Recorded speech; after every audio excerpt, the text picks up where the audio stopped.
Renee, thank you so much for asking me to talk tonight. All right, so work-life balance.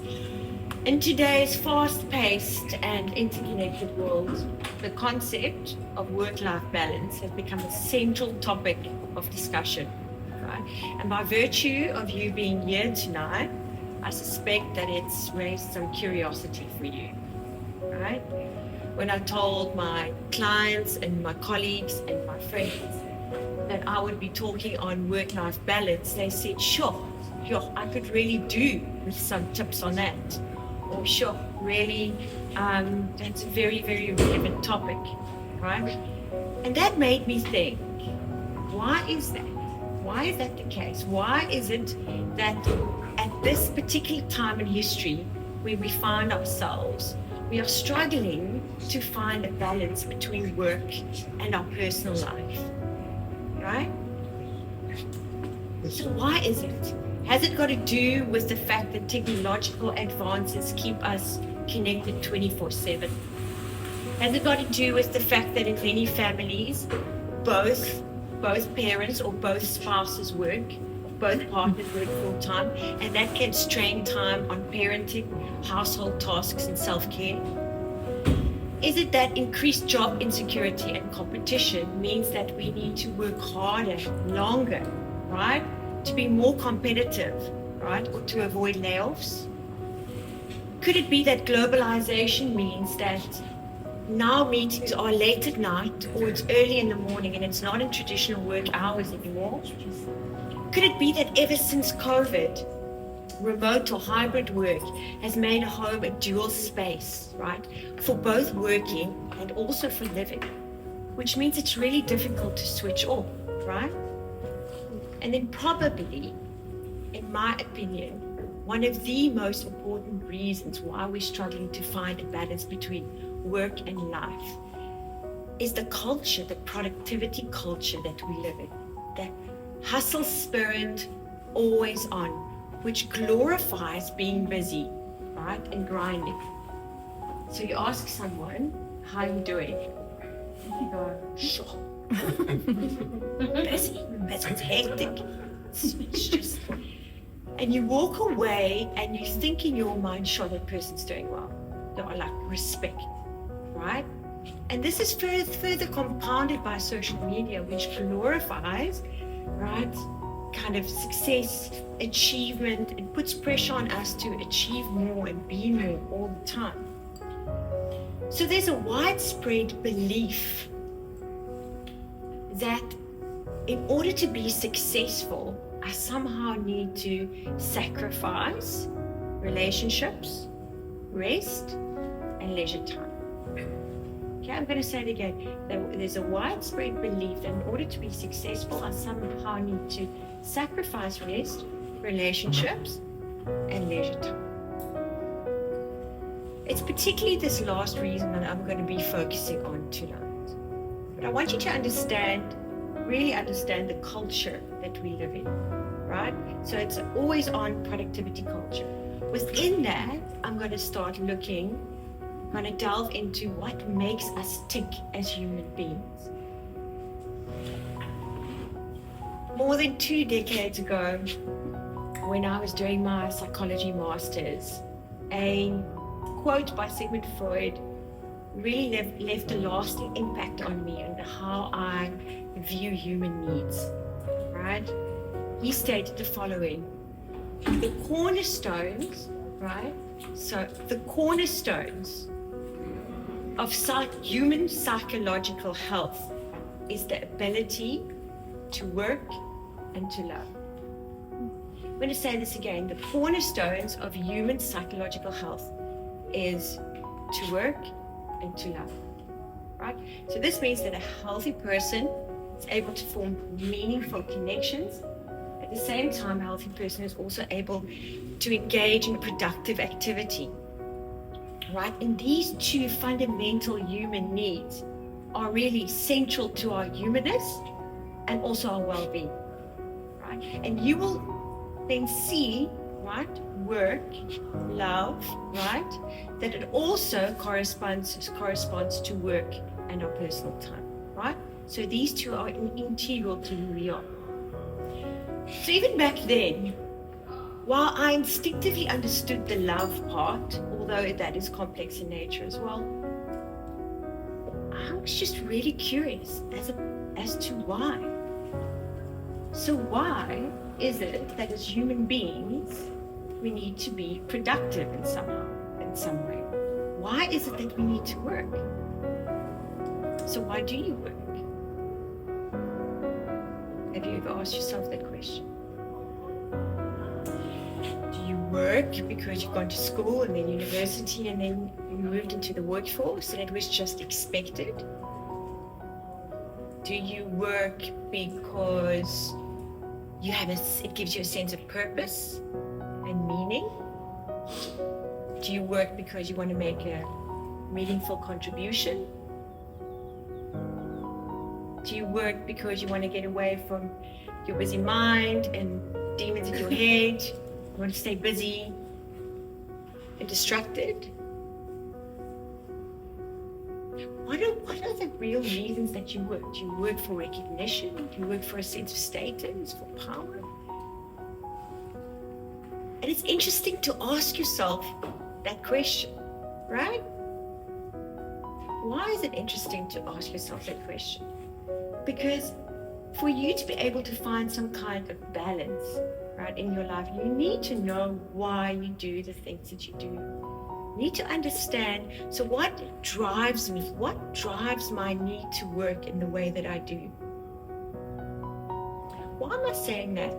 Because if today that we are looking at you creating more balance in your life and making changes, those changes won't be sustainable if you don't look at what is driving you subconsciously, right? Because otherwise they would be incoherent and those changes will not be sustainable and they won't be lasting.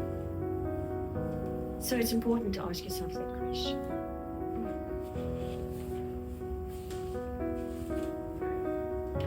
Okay, here is an example. I'll use myself as an example. For most of my life, probably since my teenage years, until I finally did the inner work, my sense of worth was deeply rooted in what I did, right? So my output, what I did, and not who I was. That was a result of being brought up in a household, in a family context that highly valued success and achievement, discipline, hard work, right? Plus, we know now it's within the macro context of a society and a culture that values success and achievement.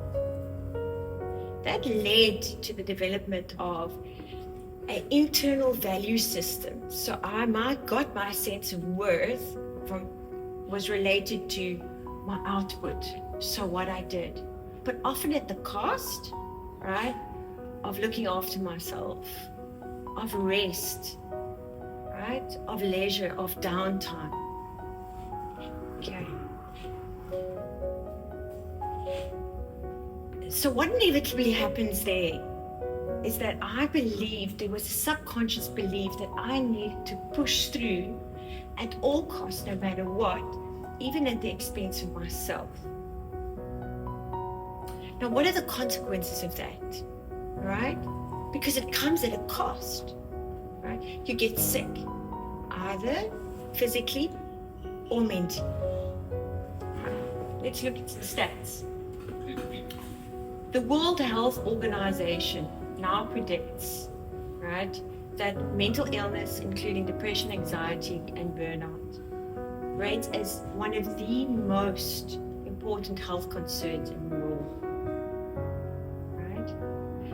I was just at a mental health summit where world-renowned speakers at the Cape Town International Convention Center, where world-renowned experts in the field of organizational health spoke on what is lying ahead for us. And they predicted an area of dystopia for us as human beings, starting right here where we are now for the next few years, very much related to the emergence of AI and the uncertainty and also the changes that's going to come with that. This further exacerbates the mental health crisis that's in the world today. let's move a little bit closer to home, right? Stats shows that our workforce in South Africa currently, right, people that are struggling with mental illness is sitting at a percentage of 30%. 30% of our workforce, right, is struggling mentally. That's only the recorded cases. This 30% is in relation to the rest of the world. The average for the rest of the world comes in at 16%. Now immediately you start asking the question, sure, what is going on here in South Africa? Why is it that our mental illness is at such a high rate? Also in the same breath, South African workforce, employees in South African workforce come in very, very low on their experience of joy, right? Experts claim that we as South Africans, and if you're going to remember anything about today, remember this, that we as South Africans have a blind spot in that we over-identify with always on hustle spirit, right? So we over-identify with that, which means we constantly feel like we need to be busy to be okay with ourselves, right? And while this spirit, this productivity culture, this hustle spirit helps to contribute to the fact that we score very, very high on impact and edge, it comes at a cost, since we score very, very low on joy, on autonomy, on flow, and on gratitude, right? So you start getting the picture of the prevalent culture that we live in today. And you'd also probably have a tremendous amount of understanding and compassion for the fact that you as an individual within a culture like this is naturally going to find it hard to strike a balance, right? Because you would actually, in fact, be going against the norm. Okay. So, while I was sitting also at the summit,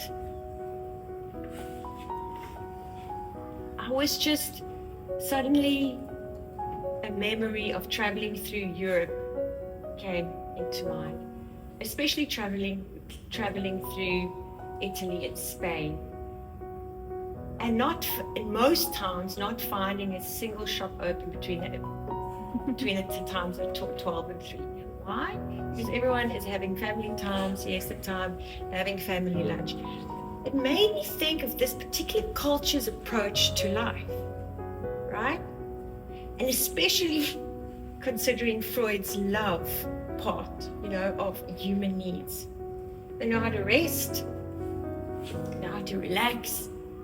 It's togetherness, it's family time, it's community.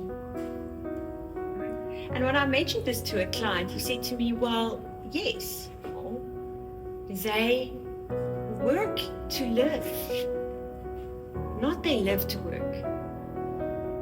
Sure, and just in that one sentence, made me think, in that sentence, you can see what your approach is to life, right? Do I work to live, the emphasis being on living, or am I alive to work? And so as you're sitting here today, just asking yourself that question, what is my approach to life? Because in that, asking yourself that question, right, it's very important for you to understand what your approach is before you can think of striking some kind of balance. So coming back to the always on culture, so we understand that this prevalent culture in South Africa today. So the question is, how can we see beyond that? How can we think, right, of work-life balance in a different way? To be able to take our power back if we have lost it and take our autonomy back. Two things.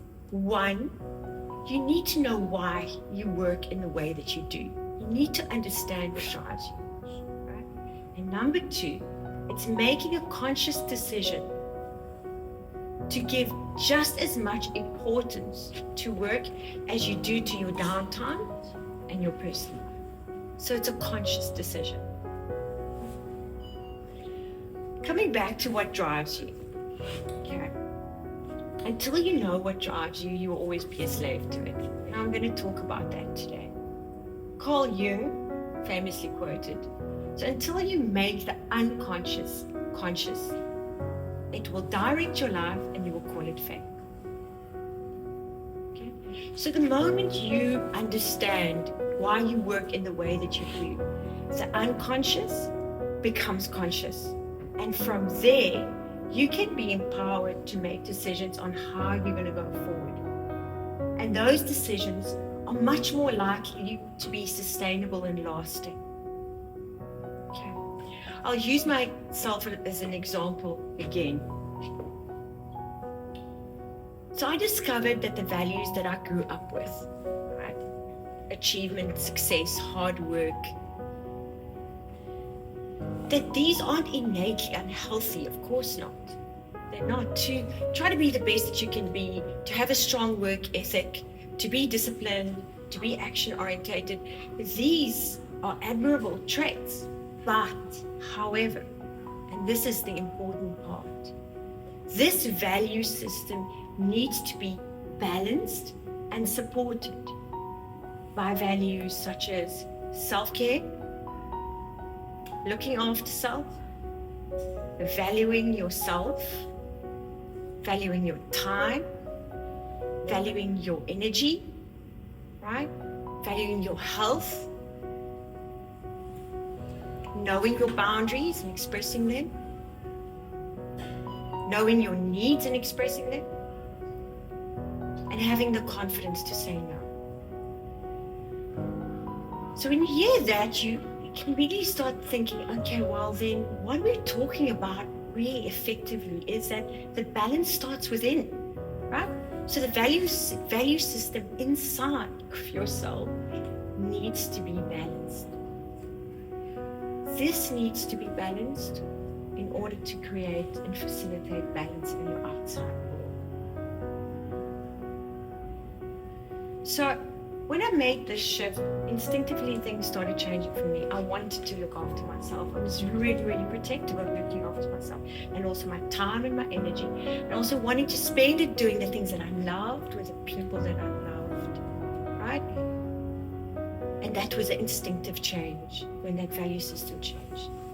And that is number 2 of taking your power back, making a conscious decision to equal importance, okay, to your personal life and your downtime as you do to work. And that is also the second part of Freud's quote. That's the love part, right? And that means and refers to our meaningful relationships, but it also refers to things that we love doing, whatever that is, okay? So that's family, social time, walking in nature, playing with your pets, spiritual love, hobbies, interests, sport, exercise. However, once again, I'm going to ask a question. Do we bring a spirit of love to these activities? Do we approach it with a spirit and a sense of love? Or is it a list of responsibilities, to-do list? I need to get through all of these today. It's errands I need to get through today. Right? I'll never forget when my kids were much younger.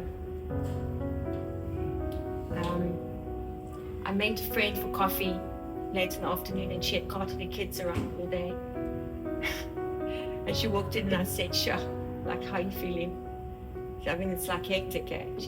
She said to me, "You know, Annika, I get to do this, not I have to do it."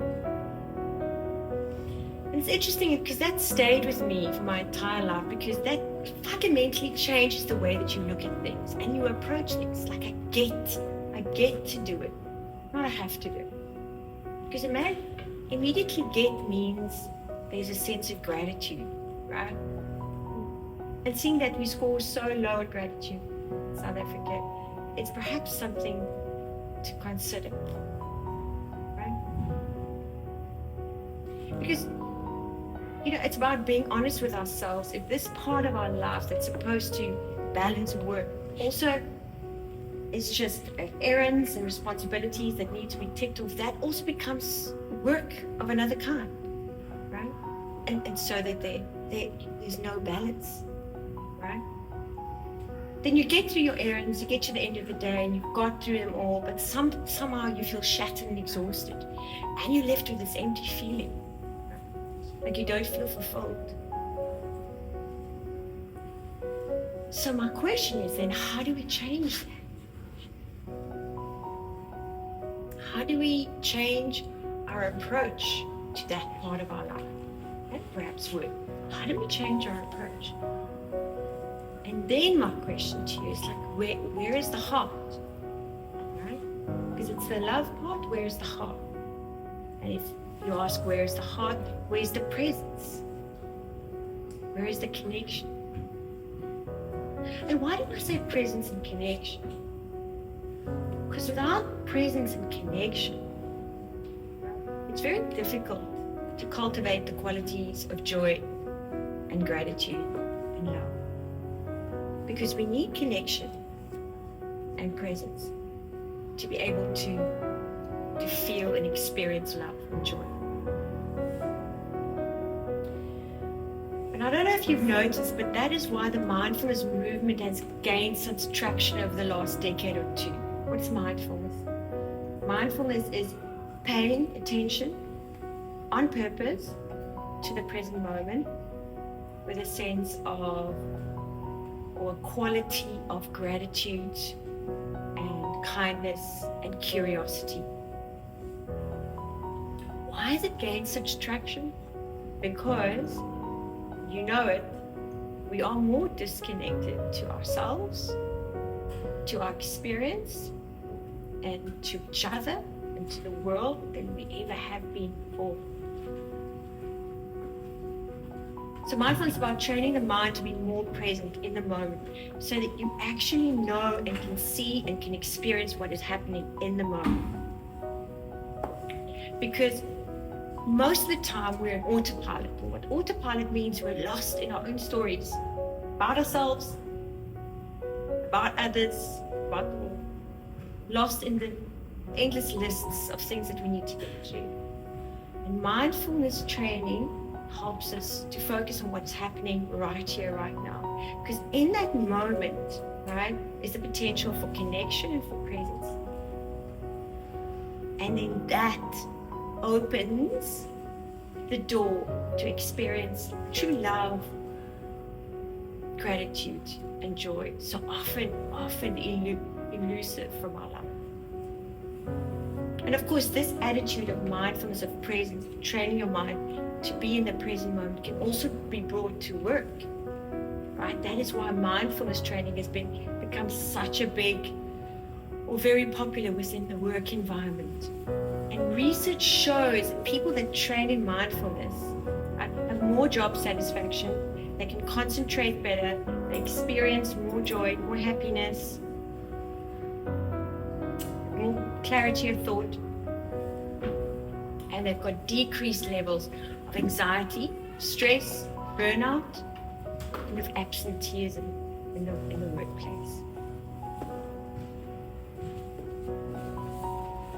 So the bottom line is, with life moving at the pace that it does, right, with the relentless pressures and deadlines, with this always-on culture that we live in, with political chaos, with the emergence of AI and the uncertainty that brings, I honestly and can confidently tell you that I don't know how you're going to create a sense of balance without some kind of inner work and mental training. Because it takes some conscious effort of some kind.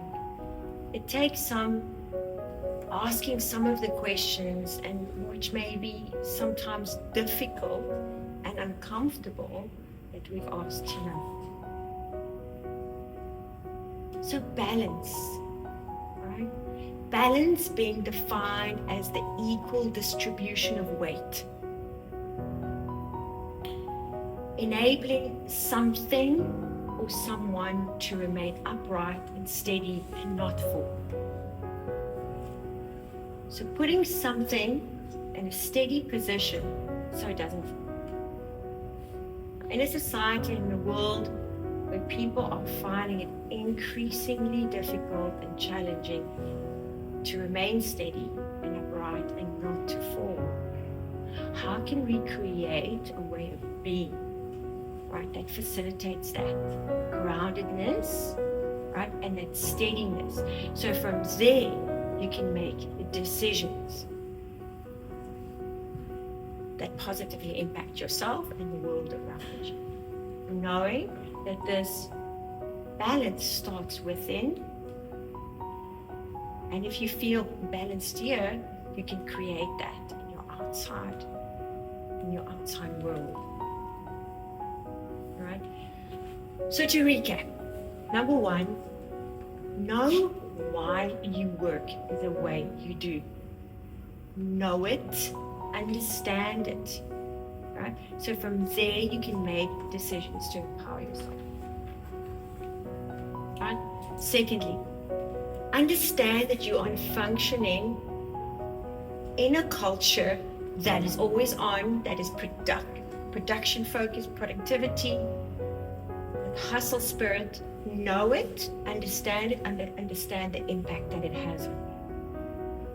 Make a conscious decision to attach equal importance, right, to your personal life and your downtime as you do the work. And then lastly, engage in some form of mental training, some form of inner work that focuses on creating some presence, connection, gratitude, love, joy in your life. Because if you focus on cultivating those qualities, you can bring that to how you approach work, but also how you approach the rest of your life. Okay? Thanks for your attention.